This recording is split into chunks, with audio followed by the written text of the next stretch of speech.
Welcome back, my friends, to CryptosRUs. I am George. Round two. Had a little hiccup this morning, but that's okay. I'm starting over. So obviously we had a little dip this morning, and unfortunately I missed it. I missed a dip. I made a mistake of going to bed. And I totally missed it. And I think most of you guys did too, if you're in the US or North America. But those of you guys from Europe and from Asia, well, you had the opportunity.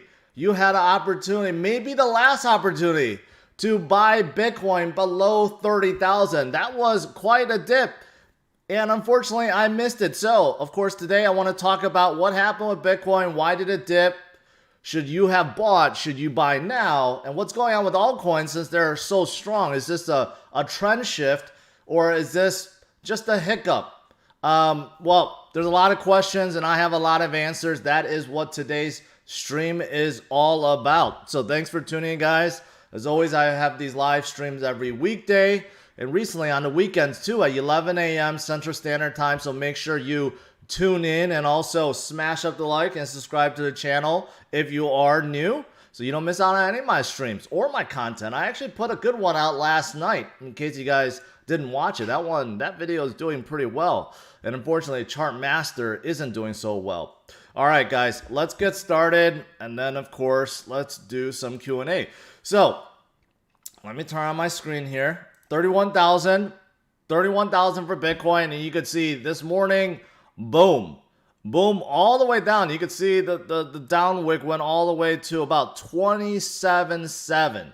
That was quite a dip. In fact, I mean, I say that, quite a dip, but when you compare this to some of the historical dips we have seen in the past, actually it's quite tame. So I don't want to blow it, out of proportion, but this is pretty much the biggest dip we have experienced for quite some time, right? Probably the last 3 months at least. But of course, the last few years, we've seen much bigger dips. But this is one of those gifting opportunities, or opportunities where it's a gift. That's the better way to say it, because there's not that many chances to buy cheap Bitcoins anymore. I mean, there isn't. If you go back just a little bit, and some of you guys might be worried about this, but I don't think anyone's worried. And if you're worried, then you must be really new to the game, because let's zoom out a little bit.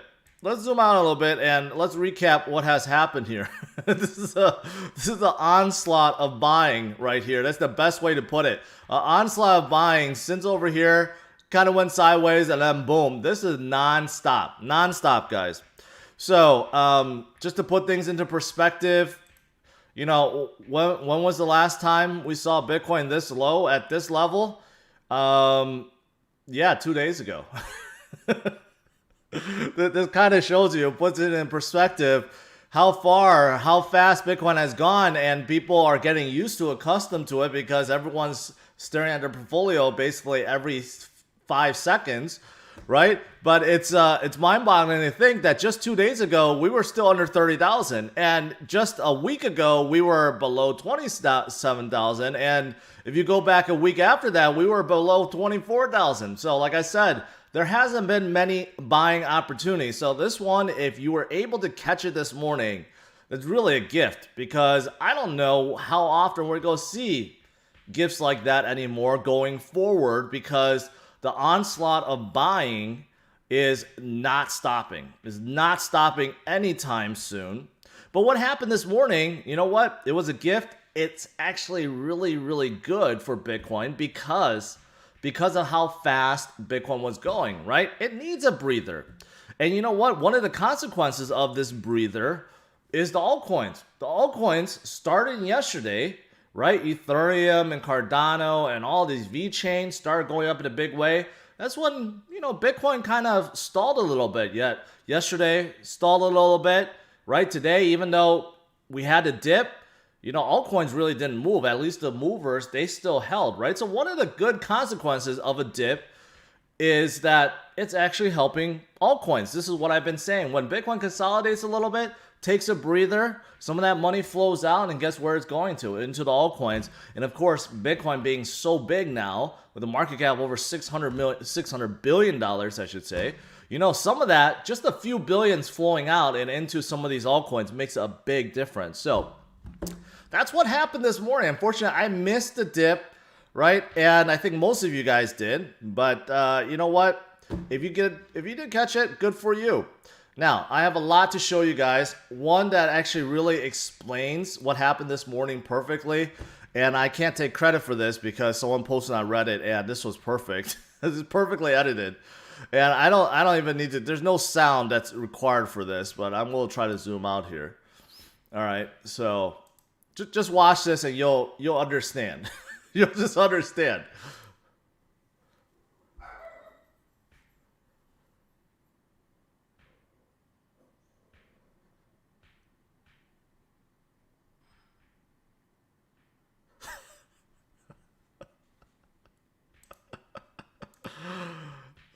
You guys catch that? That's a perfect analogy.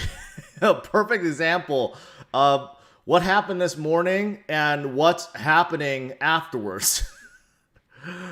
People who have weak hands, I don't know who, but I'm sure it's none of you guys watching, but people that have weak hands basically panic sold as there was some selling.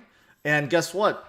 The institutions and big money, they all said, thank you. We'll buy your cheap Bitcoins from you. And what are we going to do? We're just going to sit on it until the price goes up. And that is exactly what happened this morning. So hopefully you guys didn't fall for that. You guys have been watching me long enough to realize that this is the name of the game. Why do whales do this? Why do now maybe even institutions do this?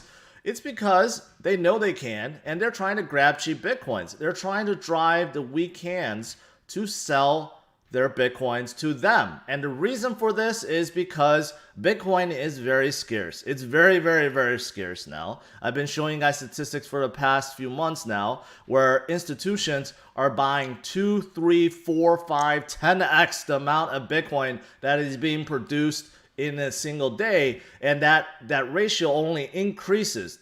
That it's an exponential factor where it's doing this, right? So the supply is getting more and more scarce. There's less and less Bitcoin floating around. And this is kind of like the last ditch effort, you know, for some of these guys that want to accumulate cheap Bitcoin. So hopefully you didn't act like one of these people and you just handed your Bitcoins away. You want to act like these people. You want to act as the big fish and buying when things are cheap, buying when things are low. That is why I've said it's a gift, right? You don't want to miss those. But of course, you have the haters. You have people that are you know, they missed out on they missed out. Okay, let's just put it that way. They missed out, they've been missing out, and they continue to live in their delusions that Bitcoin will go to zero. So of course, they're going to take opportunities to basically try to drive more FUD into the market, right? So I saw this morning, Norel Rubini, labeled Dr. Doom. So look at this. Bitcoin tumbles by over 15% from 34K to 29K in 24 hours on Sunday without any news. This is a total irrational bubble on a pseudo asset with zero intrinsic value or fundamental value that is manipulated via fiat, tethered daily issuance, massive pump and dump schemes, and whales. And then he had to correct himself real quick because he's like, only to rebound a little bit above 30,000, right? And then he goes on and claims that Tether is the reason why. Yeah, as if there's enough Tether to actually do this. There isn't. And, you know, people are taking screenshots of this because look at this. He wrote this in 2018 when BTC was down by 80% from its peak, 20,000 down to 4,000, right? Cryptocurrencies are down 80 to 99%. I rest my case that this crypto bubble went bust for good. I feel vindicated. So I would take a break for a few days from the toxic crypto Twitter. Waste of time to convince Ziad. See, Rubini is just like Schiff. He knows that he's drawing attention by being a bear. He's doing it on purpose. If he really thought crypto Twitter was toxic, which at times it is, then stay off. Then stop talking about Bitcoin. But he continues to talk about it because he knows that this is a way to draw more attention to himself, which I just don't get. As Bitcoin goes up and up and up, this only makes him look worse. But I guess, you know, He's already a professor at NYU, probably has tenure, and doesn't care about his career or his reputation anymore. I don't know. Making calls like this is just, it doesn't help. It doesn't help in any single way. You know what they say? Those they can't do, teach. Maybe that's the case. And then, of course, Peter Schiff, of course, he has to, jab Bitcoin as he can while he still can, right? I don't know what these guys are trying to drive when Bitcoin is at 31,000 still. It's not like we fell down to $6,000. After Bitcoin crashes and Grayscale stops advertising, will CNBC's guests still talk about a reckless Fed, excessive government debt, and potential for dollar collapse and hyperinflation? Or will it go back to completely ignoring the problems as gold soars past 5,000?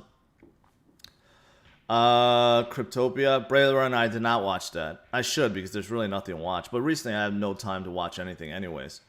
Okay, so, I think, here's the thing about Peter and gold bugs. I think gold bugs and Bitcoin bugs believe in the same thing, but I don't know why, they have to attack each other. But in this case, yes, we should attack Peter because he's just being ignorant on purpose.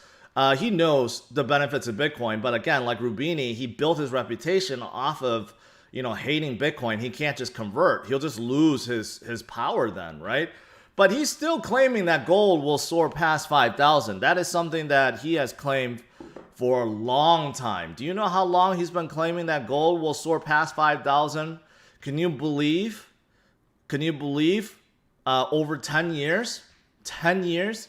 So I did a quick YouTube search. The internet never forgives.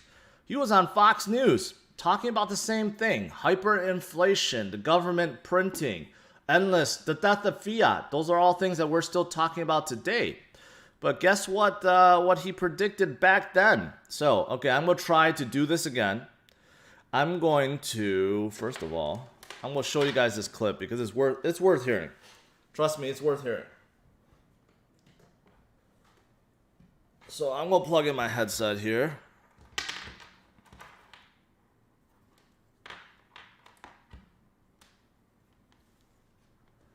There we go. All right, let me turn that off. Let me turn this on. We are ready.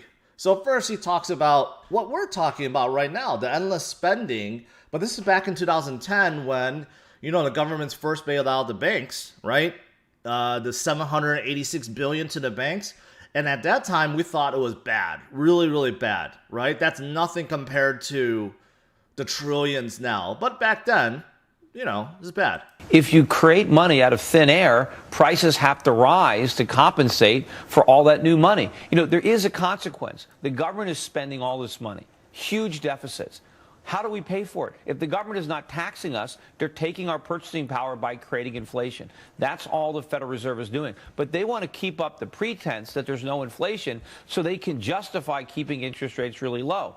Eventually, what they're going to do is they're going to start to try to convince us that a little inflation is good for us, that this shows that their policies are working. But it's not true. I mean, you're not going to get a little bit of inflation any more than you can be a little bit pregnant. Hey, this is what I'm saying. Gold bugs and Bitcoin bugs believe in the same thing. What he said there is 100% true. And Powell, that's what Schiff said is true. Powell is trying to make people feel like there's not enough inflation, right? Which is why they will keep interest rates low, right? And why? Because he thinks we need more inflation. So, exactly what he said was true. But what's not true is this. So I'm going to fast forward a little bit. I'm curious, what will encourage you, what will make you think twice and possibly sell gold? Well, I'm nowhere near that. We're going to have rational... Where's gold going to top out then? Well, at a minimum, I think gold is going to go to $5,000 an ounce. It could go much higher than that. What would make me turn bearish on gold and bullish on the dollar would be a complete 180-degree change in policy. We'd have to have much higher interest rates. Okay, so there you go. That's what I want to say. So, we believe in the same thing. Had Schiff in 2010 at that point just shifted a little bit of his gold reserves into Bitcoin, he would be a billionaire, a multi-billionaire back then is when you could have bought Bitcoin for $10, $50. You know, it was so cheap back then.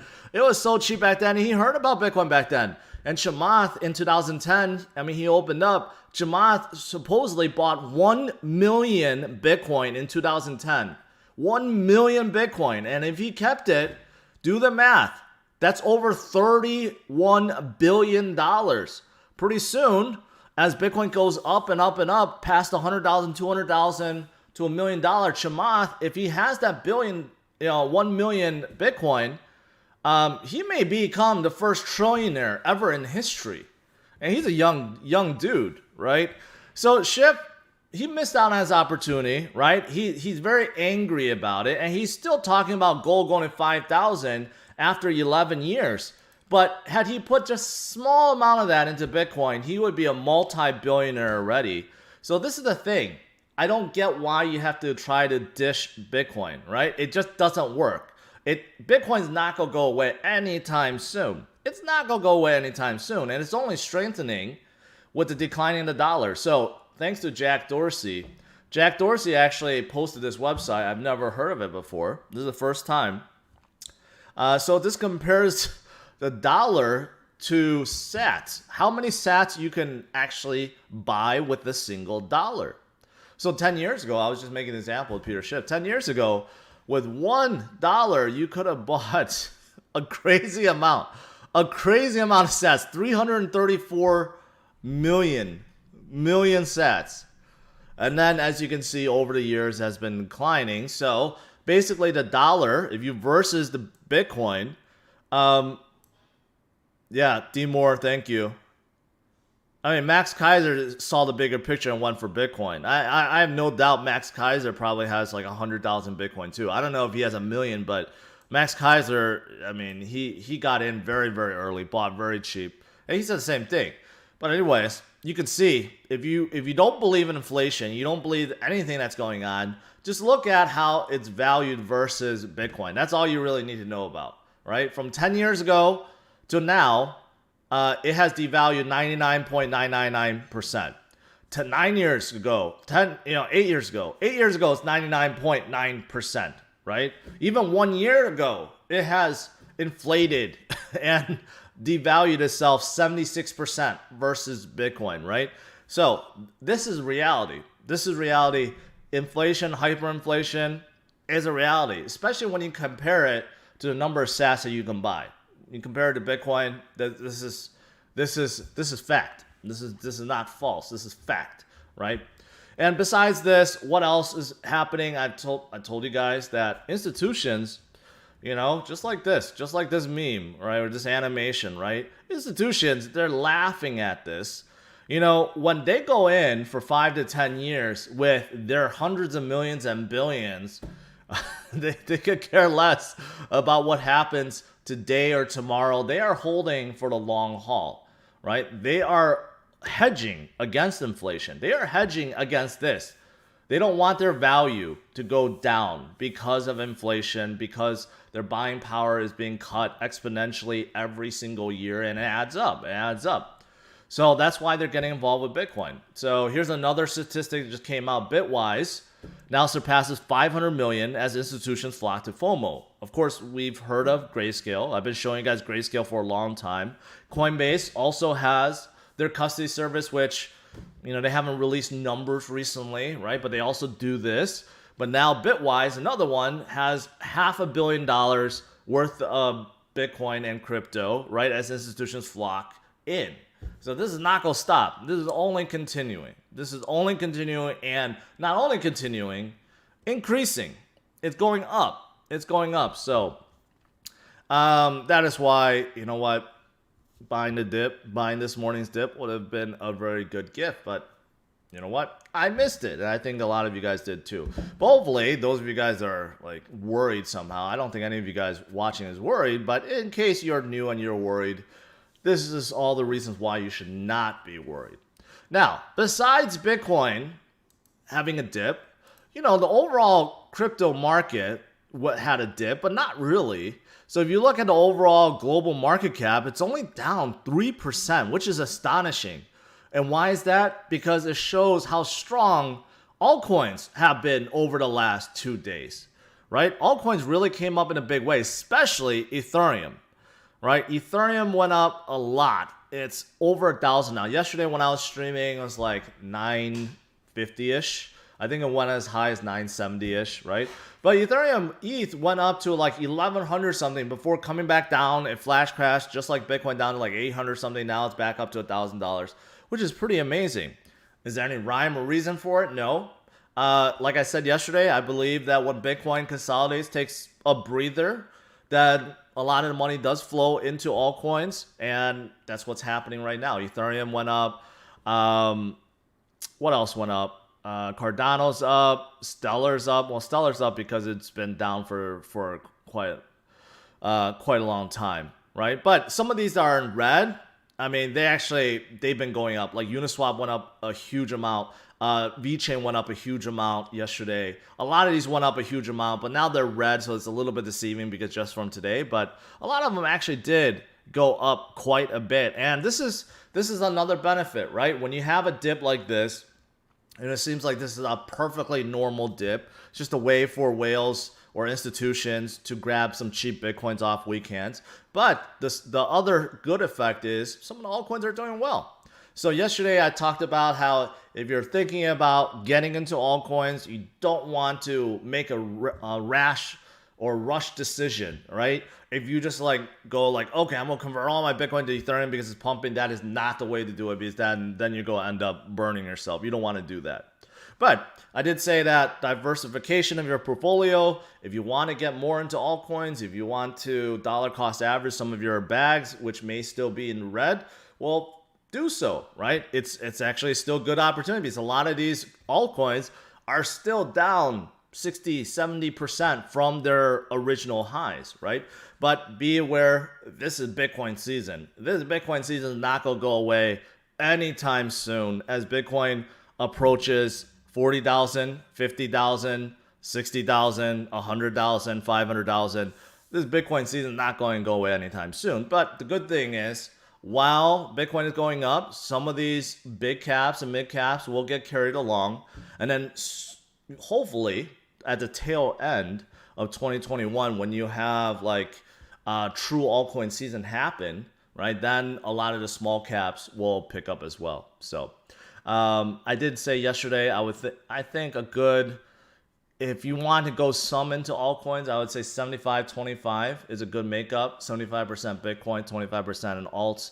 So that's, I think that's a good makeup. But not financial advice. You guys do what you feel is best for you. All right. I mean, that's pretty much it. I mean, that's everything I had to say, wanted to cover. So let me turn to you guys for some Q&A.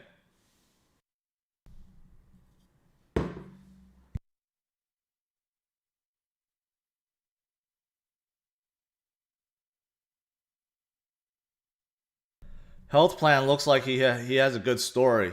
He's like, I just hung up with the bank. The compliance officer called. Let me guess. They want to close your account.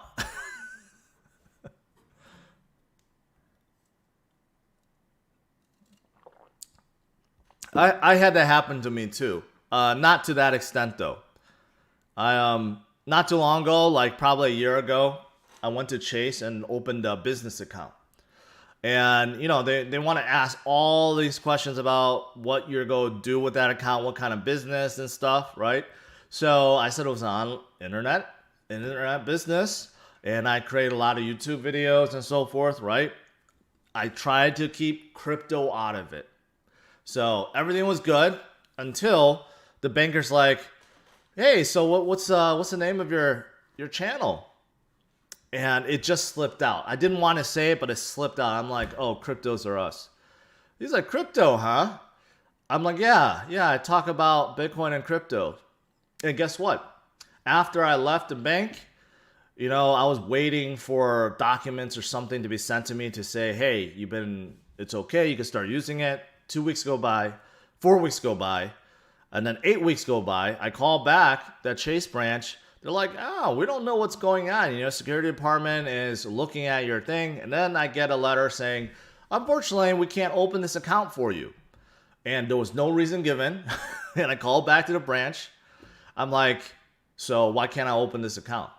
And it's like, I don't know. And they called in and they're like, they didn't give us any reason. So my suspicion is because I made a mistake of telling the branch manager or whoever, the banker, that I ran a channel called CryptosRUs, and they put that in and they flagged it as a crypto activity, and then they shut down my account even before I started using it. And this is a real story. This happened like 6 months ago. So even though banks are warming up to Bitcoin and crypto, they're still doing anything in their power to kind of get you to go away from it. So this is one of the things that Bitcoin is trying to solve. You know, you have your own wallet. You are your own bank. You control your own bank account. You don't have to get approval or permission to spend your own money. That's one of the key things. While I was saying that, I missed your entire story. So let me see if I go back there. Health plan. What was your story? Bank didn't want you to wire to Coinbase. Absurd. Yeah, those kinds of things are absurd. But just like me, I couldn't open a business account for the same reason. Low roller, I already answered you. I'm not going to show that video because despite the fact that mom was right, she was wrong. So I'm not going to show that video. Why don't you put a lowball limit order in BTC so it'll fill while you sleep? I guess that's something I have to do going forward. D. Moore, thank you for that. Everyone has learned about scary exponential growth with COVID cases this year. The Fed's balance sheet, the M2 money supply, and unfunded liabilities are starting their inflection points. I mean, everyone just is guessing at this point. You know, like I showed you guys what Peter said in 2010, right? People were already talking about inflation and what the Fed is doing, unlimited printing, and it has to have a consequence. Now, fast forward 11 years, we haven't really seen the consequence yet. Other than, yes, we have seen inflation, but is something really, really bad about to come, right? This year, last year, I should say, it's not 2020. We had so much printing, more than ever before. The U.S. deficit went up 25% within a single year, right? So is there going to be some consequence, like true consequence? Maybe, right? That is the reason why so many institutions now are hedging by buying Bitcoin because they don't know either. All the smartest people on earth are wondering the same thing. Is something disastrous going to happen? We don't want to wait until that day comes, so we better prepare ourselves. So buying Bitcoin for them actually is not a way to make them trillionaires, although a side benefit is Bitcoin goes up faster than gold. But what they're really trying to do is protect their money. They don't want to see their dollars do this while they have it sitting in a bank, right? So that's the reason why institutions are buying Bitcoin, right? So we don't know. We don't know what's going to happen, but if something does happen horribly for the USD, well, it's going to benefit Bitcoin in a big way. The app, I appreciate your super chat. Congratulations. Red pill. That's a good way to put it. That's a good way to put it. Tara, yeah, I think recently I've been a little bit more negative on gold and silver. It's not that I'm negative. It's not, I don't hate it. I think Bitcoin bugs and gold bugs or silver bugs the same. They're buying for the same reason. But for me, I think if you're going to buy something, right, to increase your wealth, you want to buy something that actually does increase your wealth, like Bitcoin, right? Where something like gold has not for the last 10, 12 years. It's the same thing with silver.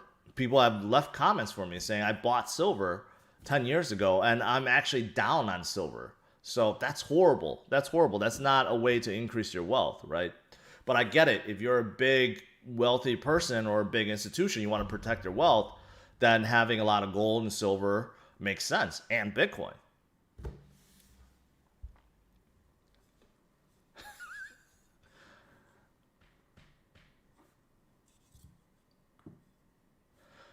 Litecoins go flip XRP. Do I have a VET price prediction? I do not. I just know that VET will be top 10 in the future. So you could do the math there.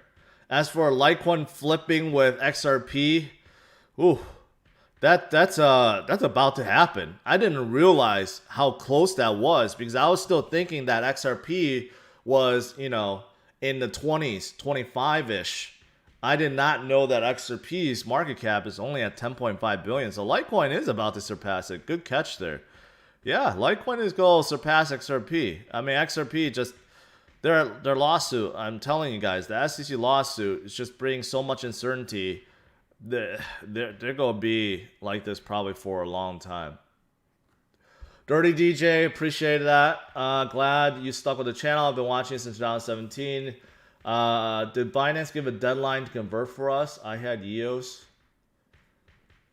Yeah, that was done a long time ago, man.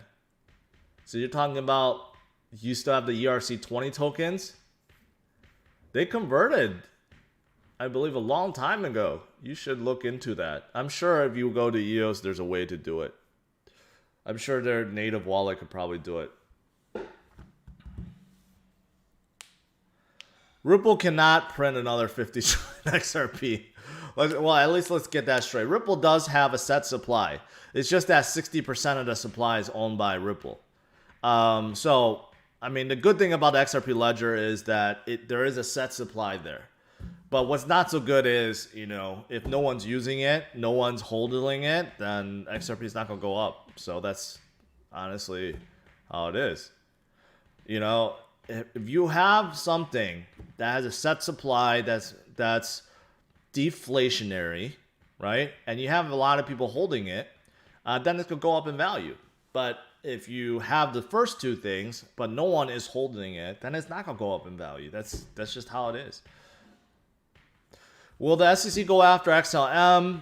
Possibly. Stellar had a small ICO too. Very, very small.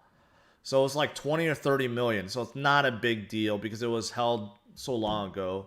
Chainlink did too. Chainlink had like a 20 or 30 million ICO too. So the SEC could go after either company afterwards. So we'll just have to wait and see. But this I think most of their attention is going to be focused on XRP for quite some time.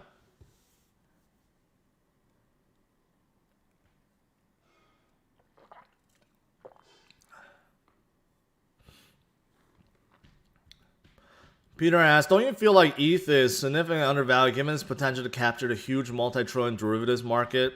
ETH can upgrade whole economies while BTC did it for a one asset.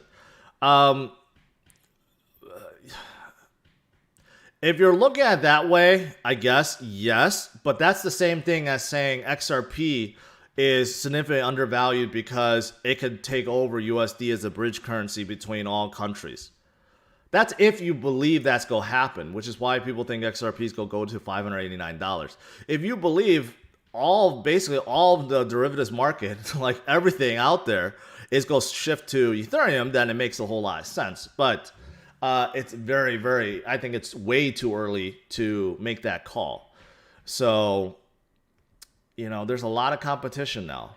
You can't ignore the fact that when Ethereum came out in 2017, there was really no competition. But now you have a lot of competition from the same founders. just 4 spots below, Polkadot, founded by Gavin Wood, who is a co-founder of Ethereum. And then you have 2 spots under that, Cardano, which is also led by a co-founder of Ethereum, right? So you can't ignore the fact that Ethereum has a lot of competition, right? So yes, it's very big, over $100 billion. But that can change really fast. Just look at how fast XRP fell. It lost like 2/3 of the value, like literally within weeks. So things move very quickly. So I don't know if that helps answer your question there. Binance does have a US version, in case people didn't know that.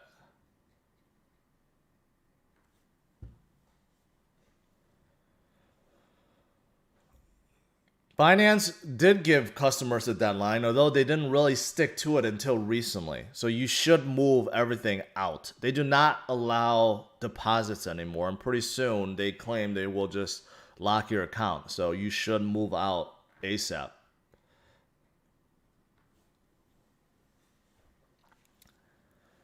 Where would you park $5,000? Well, this is not financial advice, but if I had $5,000, I would spread out my buys. I would split it probably 5 ways. Do a 20% buy, right? I would buy some right now and wait. If it falls down, I would put another 20%, another 1,000, right? And kind of wait. But if it doesn't go up, it's fine, right? I would spread out my buys. That's what I would do. Now, if you plan on being Bitcoin for a long haul, you want to consistently put money in there, then set a schedule for yourself, right? Every week, every 2 weeks, every month, every paycheck, whatever. You find a schedule for yourself and you buy a little bit in dollar cost average. So that has proven itself over and over and over again. It has never failed unless you're buying a really bad crypto. But for altcoin, it has stood the test of time.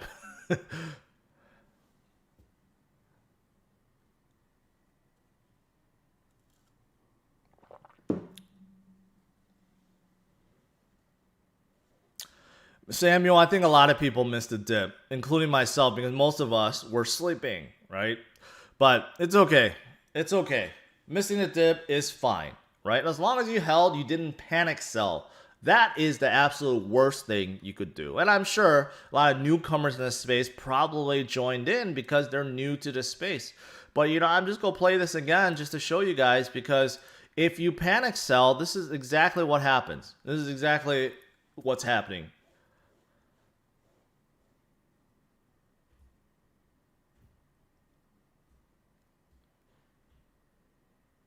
See, that's what's happening. Institutional investors, big money, smart money, even I'll just say the whales, I'll put them in there, right? What they're doing is driving the weak hands to sell their Bitcoins to them because they know this is the last chance to really get cheap Bitcoins. And cheap is relative, right? I know, but I'm versing the future, as I've been doing since 3,000, right? I've said 3,000 is cheap. I said 5,000, 6,000 is cheap. I said 10,000 is cheap. I said 14,000 and 20,000 is cheap, right? Because when you compare it to 33,000, yeah, it's damn cheap, right?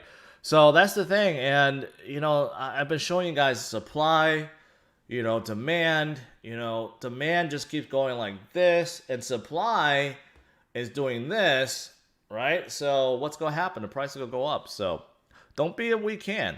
I mean, if you are, you're just giving your wealth. You're transferring your wealth away. That's exactly what you're doing. All right, guys, I'm going to end it with this. So, like the title states, I missed the dip. And it was a pretty significant one for recent times, I guess, if you look at the last few months. But you know what?